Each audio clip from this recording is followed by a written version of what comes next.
Un appel urgent à la protection de la santé et à l'atténuation de la crise climatique a été lancé par l'Organisation mondiale de la santé, OMS, à l'occasion de la Journée mondiale de la santé.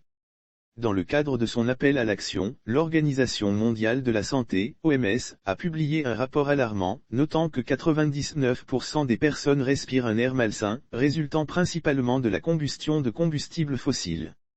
De plus, chaque année, plus de 13 millions de décès dans le monde sont imputables à des causes environnementales évitables.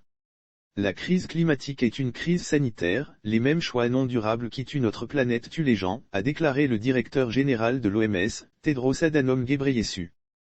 Crise sanitaire et sociale. L'Agence des Nations Unies pour la santé a averti que, dans un monde en réchauffement croissant, les maladies transmises par les moustiques se propagent plus loin et plus vite que jamais auparavant. La dégradation des sols et la pénurie d'eau entraînent des déplacements de population et affectent la santé. Les phénomènes météorologiques extrêmes, la perte de biodiversité, la dégradation des sols et la pénurie d'eau entraînent des déplacements de population et affectent la santé, tandis que la pollution et les matières plastiques que l'on trouve au plus profond des océans et sur les plus hautes montagnes du monde se retrouvent de plus en plus dans les chaînes alimentaires.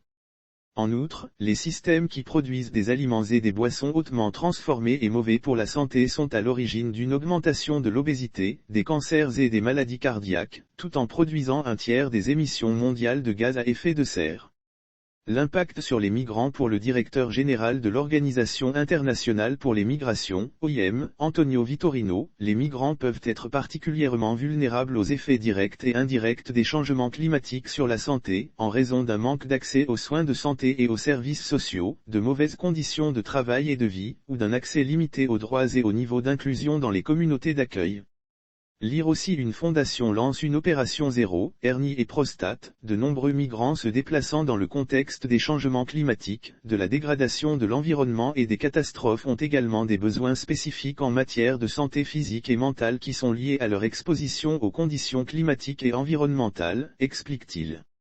Ces déplacements devraient augmenter, notamment en Afrique subsaharienne, en Asie de l'Est et dans le Pacifique ainsi qu'en Asie du Sud, si des mesures ne sont pas prises en faveur du climat.